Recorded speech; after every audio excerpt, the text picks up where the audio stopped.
wala pa BBL, pero sa SAF lagi is, ani lang ang gibudget ninyo. And syempre, ang ginakagulan po sa uban is, maulagi na basin unya, pag magpa-decommission na ang mga MI, mahatag na ang BBL, pasado ng BBL, magkaroon na og Bangsamoro government, basin unya, malimtan na ang hustisya para sa SAF 44. Kaya syempre, pag decommission nimo anang mga MILF combatants, tagaan mo livelihood, tagaan mo kwarta, wala na, murag amnestia na gani. Murag nalimtan na nato. No? What about yung justice para sa SAF 44? No? So, kay right now, ang dagan sa kaso, wala magyutay, di ba? Dili pa nato na-identify kung kinsa-kinsa to sila ang nakapatay sa SAF 44. Na-eyewitness, hinuon, matod pa, ang DOJ, pero hantod karon wala pa may na-file nga kaso. Wala pa ta may balo kung wala pa ta kabalo kung unsay ulagway ana nila, unsay pangalan nila, unsay tinuod nga pangalan kay base mga alias na pud na. And then hinay-hinay gina-decommission na nato ni sila. Gina tagaan na natong kwarta, ginatagaan na natong livelihood, isulod na natong balik din sa normalization. So, base doon yan, di nato mabantayan, halos ang tanan, nasulod na. And then, ang SAF 44, ang mga nakapatay sa SAF 44, kalimtan na. So, mao na ang dapat natong ginabantayan. Kaya base unya, magmata na lang tag morning ani, magmata na lang tag buntag ani na wala na. No? Murag, napay lang kaso, pero walay nakaila. Kung kinsa na. Okay. Base sa imong naisgutan kaganina o base po sa among pagsabot nung inanay ang pamaaging himuon no sa pagdisarma sa MILF. Ug matod sa usa ka kongresista, Congressman Carlo nga sa higayon nga isumiti no para butuhan sa katawhan ng Bangsamoro Basic Law no pinaagi sa usa ka plebisito, ginahuptan pagihapon sa MILF ang 70% sa ilang armas ug kini igo para moatubang sila og usa ka giyera. Ang imong reaction, Congressman? Actually, tinuod ang mga obserbasyon, no? Kay base sa atong peace agreement, ni-surrender sila karon, no? Murag symbolic surrender of 75 arms, no? So wala na sa istorya, murag symbolic naman na. Ang nakabutang gyud sa atong peace agreement, pag napirmahan na ang Bangsamoro Basic Law, pasado na ug pirmahan na ni presidente, ang i-surrender lang nga armas gikan sa MILF is 30% lamang. So, 30%. Sa ato pa, pasahon sa Kongreso, pasahon sa Senado, pirmahan ni Presidente, naanay Bangsamoro, Basic Law, 30% lamang sa armas nila ang i-surrender sa MI. Ang another 30%, ang lain pang 30%, i-surrender sa MI pag ma-establish na ang Bangsamoro government. So sa ato pa, inighuman pa sa eleksyon. No? Kay ang timeline ani, pasahon sa ang Bangsamoro Basic Law, pasado na. Butangan og transition government for 6 months, no? So appointed by the president, 6 months siya ang transition government. Then after that, mag-eleksyon ta. Sa mga bagong opisyales ng Bangsamoro. Okay? So 30% sa armas i-surrender inigpirma. So naa pa sila 70%. 70% sa armas intact lang gihapon. Sila ang magdala sa transition government. Then pag na-elect na sila, nakalingkod na sila, diha pa nila i-surrender ang lain pang 30%. 30%. So, suma total, ang na-surrender nila pag nakalingkod na sila is 60%. Napay na billing of 40%. Okay? Then, 34 or 35% ana sa ilang armas, i-surrender nila after the exit agreement with the government. Hindi ko naintindihan kung ano yung ibig sabihin ng exit agreement. Basta, after pa yan siya, ug ma-elect na ang new government sa Bangsamoro. Okay? That's why, ang issue yun is trust. Trust and confidence yun. Total trust and confidence. Murag, sugal yun ni. Sugal talaga ito. Kailaliman ka, pirmado na ang BBL, 30% lang ang isurrender nila. 70% na sila. Ha? So in other words, during the transition government, going to the election day, 70% ang hawak nila. Eh di ba ang issue natin sa election is guns, guns, and gold? Dapat wala na. Dapat wala na. So nga nung sa MI, nga nung sa Bangsamoro territory, okay lang ang guns, guns, and gold. Because magka-election ka, nandun na sila 70% silang armas. Katong gisurrender nilang na 75 ka arms, that's not even 1%. So what is 70% niya na? Pila ang combatant sa MILF? Matod nila 15,000. Ang ni-surrender lang is 145. Wa pa kaabot og 1%. So sa ato pa, 30% lang sa 15,000 ang i-decommission nimo. So naapa kay nabili nga 10,000 troops. Eh 5,000 lang man ang i-decommission nimo. Okay, that's only 30%. 30% sa 15,000 is 5,000. So naapa kay 10,000. Matag usa kanila nay armas. So naapa kay 10,000 arms going to the election. And then, sige, ang surrender sa laing 30% pag na-establish na ang government, pag na-elect na ang new leaders, what if mapili ang MILF sa election?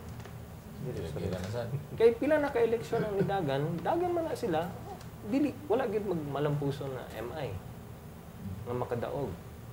So, bisan na guns and gold, moing ko gold, tungod kay after sa pirmahan ng BBL, ang transition government, usually MI ang maglingkod ni Ana.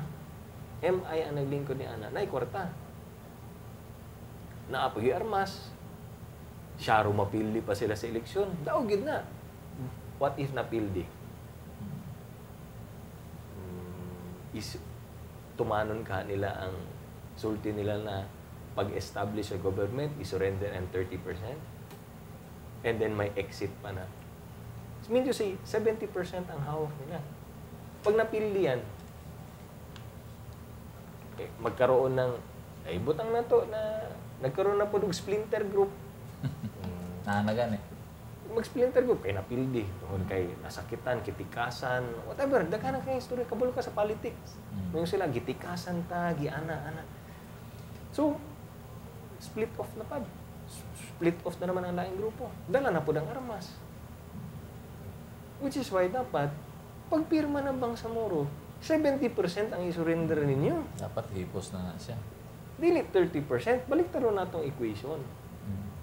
Pag pirmahan yan, 70% isurrender ninyo. Pag establish sa Bangsamoro government, 20% isurrender ninyo. Then sa exit agreement, 10% ang isurrender ninyo. Dili kay 30, 35. Ang pangutana diya, 30 plus 35 pila. 95. O napay 5. Asa tong 5? Tapos mga leader. Mao lagi na. Dapat ang gobyerno doon tayo. So, malibog kayo ano. Dihado ba? Dihado ta. Murag mao lagi na ang ginasulti sa mga kritiko. Nganong nisugot man ta sa anak nga setup nga. Dihado man ta hinuon. Di ba? So, anang sulti sa mga kritiko. Atol sa paglatag sa armas sa Moro Islamic Liberation Front, Congressman Carlo Grales, gawag di Presidente Aquino nga ang tanan kinahanglan gyud nga kini bang bayluan ang kumpiyansa o pagsalig nga gipakita sa MILF. Imong reaksyon, Congressman Carlo? Well, umasa naman sa ad hoc committee ang BBL, di ba? Ug tungod kay pasado, dili ba pagpakita pa na siya, pagpakita pud na siya kumpiyansa. So ang baylo, ang balos nila, naghatag pud sila 1% silang armas, di ba? So quits na. No? Kay pasado naman sa ad hoc. O hinuon Moingon sila na dili pa man na mao. Oo nga. Pero katong gisurrender niya, dili man pud na mao. So tabla na. Binaylo ay pasado naman sa ad hoc. Gina-discuss naman karon sa plenaryo. So katong gipakita nila symbolic nga pag surrender. Na, balos na siya dito sa ad hoc committee. Okay, now. Binaylo ay ta. Pagpasado yan sa House of Representatives, sugot mo, surrenderin nyo katong nakapatay sa SAP. 44. Binaylo ay man kaya. Okay po, deal, no deal. Ana lang na. Matod gani sa Malacañang, kato daw nagduda gani sa peace process tali sa Moro Islamic Liberation Front. Supak daw sa kalinaw, usay imong ikisulti sa mga pamayag Congressman Carlo Granda. Nagaagi man siya proseso. Okay? So, dili man nato ma-blame ang mga legislators kung nanigurado lang. Diba? Appeal man na sa trabaho. Ang debate, ang interpellation, period of amendments, moagi sa proseso. So, dili man na siya ingon nga babag mi sa peace or ginapangutana lang ang dapat natong pangutanon kay mao lamang gyapon kini mga pangutana sa mga katawhan. So mao ni ang democratic process. It will take time, medyo madugay siya gamay, pero at least makita nimo na nagaagi gyud siya og saktong proseso. Sa usa ka balaod nun nga bugat, sensitibo, ug ang epekto, medyo malawakan ang epekto. Sakto man sad nga moagi siya og aning proseso. Dili man ning pwedeng dali-dalion. Hilabi na karon na daghan lang gyapon mga pangutana na wala pa matubag. So dili na pagsupat sa ang tanan. Gusto nila tinuod nga kalinaw, wala may supak sa kalinaw. Ginaagi lang nato og saktong proseso. O ginabuhat lang pud sa mga kongresista ug mga senador ang ilang trabaho. Okay. Sa mga reaksyonan mo, ba't mahuman sa atong isgutanan diri sa Bangsamoro Basic Law, kung yung pag-disarma sa mga MILF. Mag-break kasi kalungay gayon, ay alam mo hawa kayo mo balik bihapon ta. Ayan tayo. Kalambuan, Dalatana.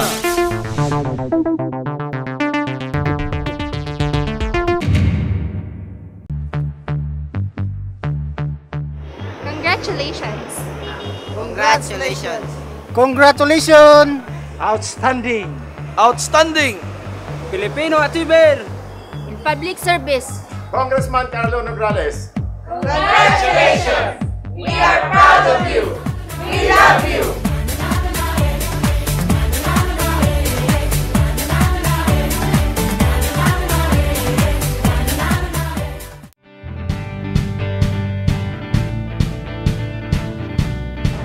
Ako si Jello J. Numeron from R. Castillo, Agdao, Davao.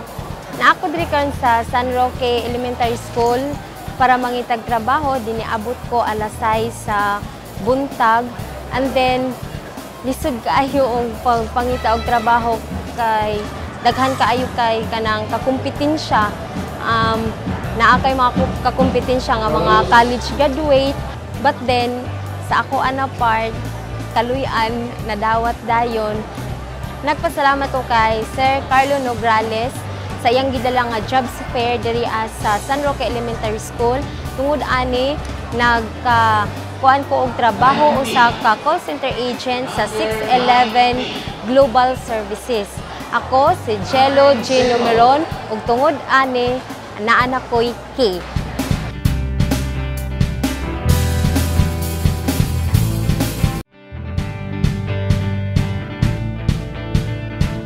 I'm Nina Gonzalez at nandito ako sa San Roque Central Elementary School para maghanap ng trabaho.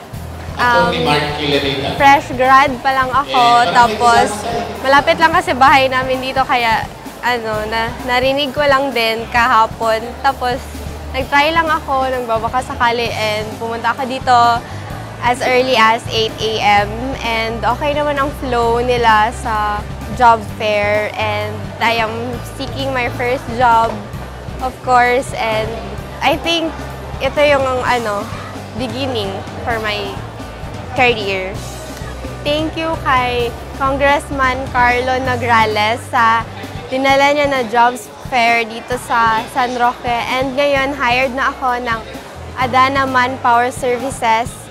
I am Nina Gonzalez at karon na anak ko'y Kay.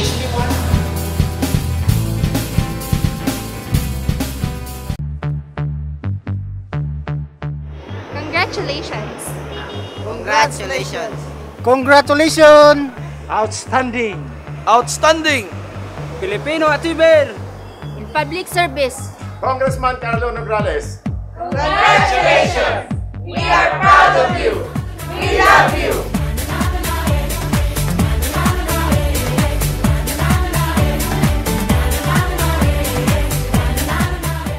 Kalambuan, Dalatanan. Balik ta sa atong programa Kalambuan Dalatanan, mga kaigsunan, atong balikan ng atong pangutanan, no? Kalambigit kini sa Bangsamoro Basic Law. Congressman Carlo, nahuman ang second regular session, no, sa House atol sa pagsugod sa mga kongresista dito sa ilahang debate sa proposed Bangsamoro Basic Law.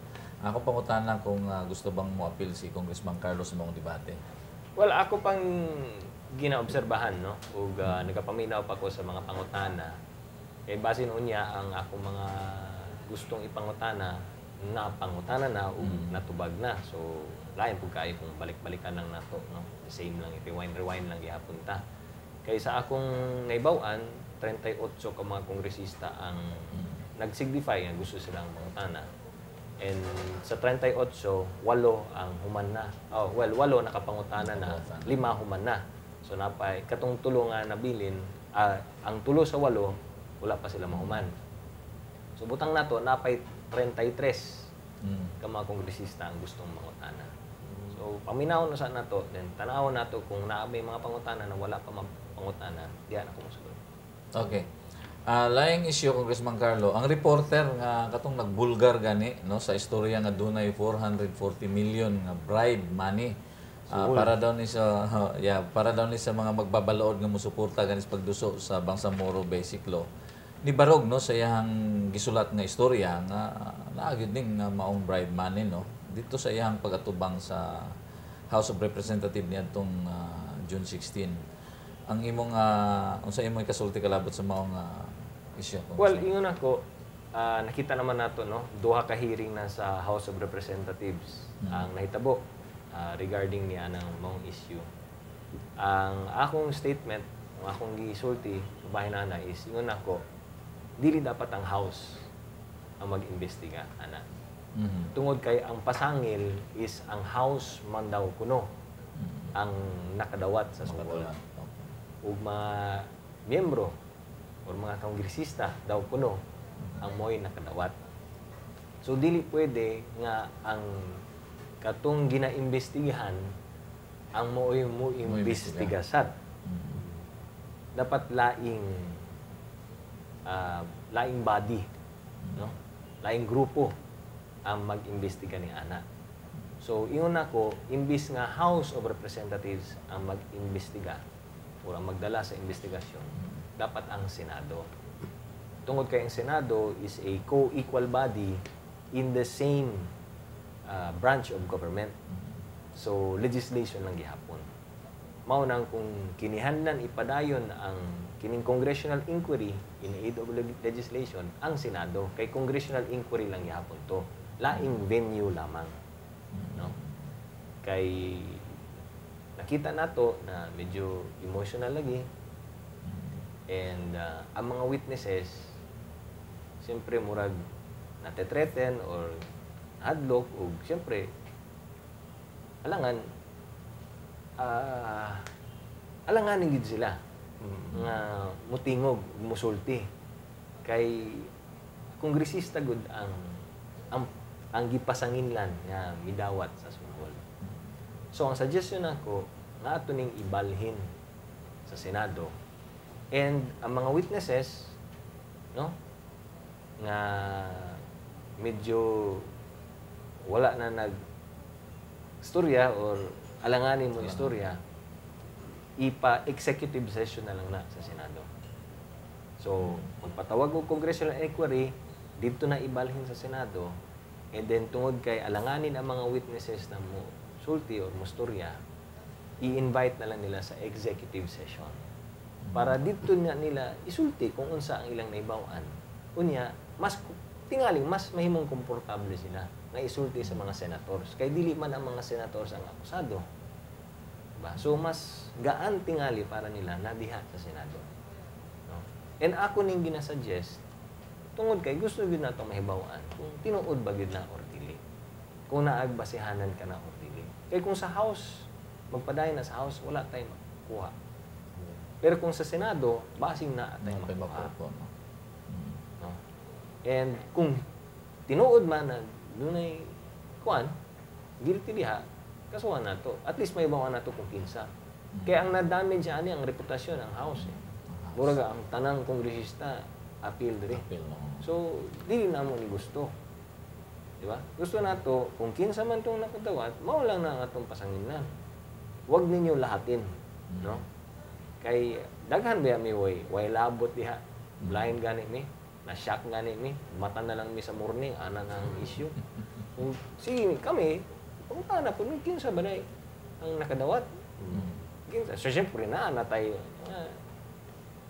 Intriga na ba? Dala ng intriga. So, we won't get anything sa House.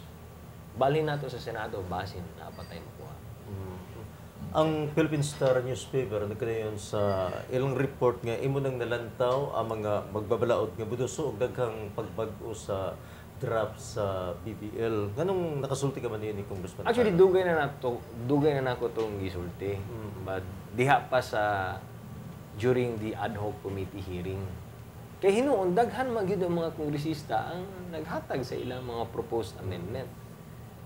Kaya lamang, pag-abot sa ending, sa tumoy, itambling man tanan.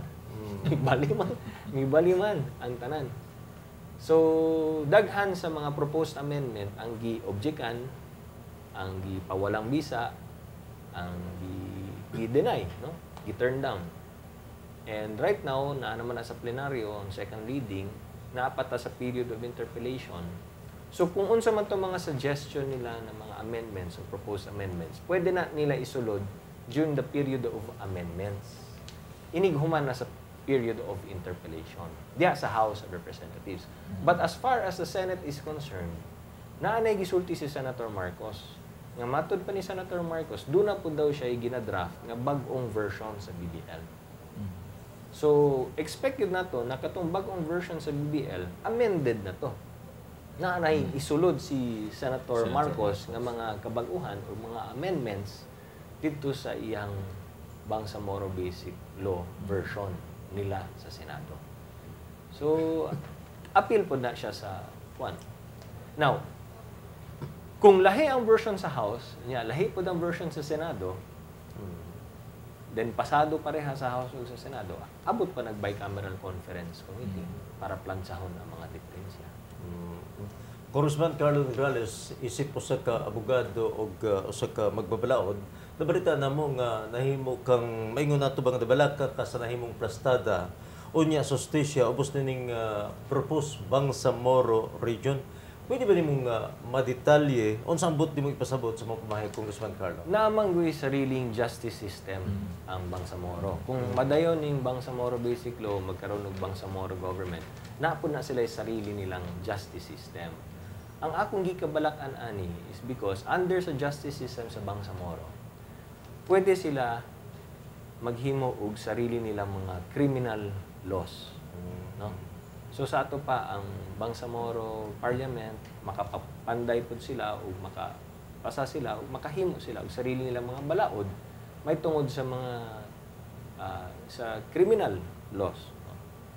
Nga eksklusibo sad para sa mga Muslim lamang nga naa dito sa Bangsamoro territory. Okay?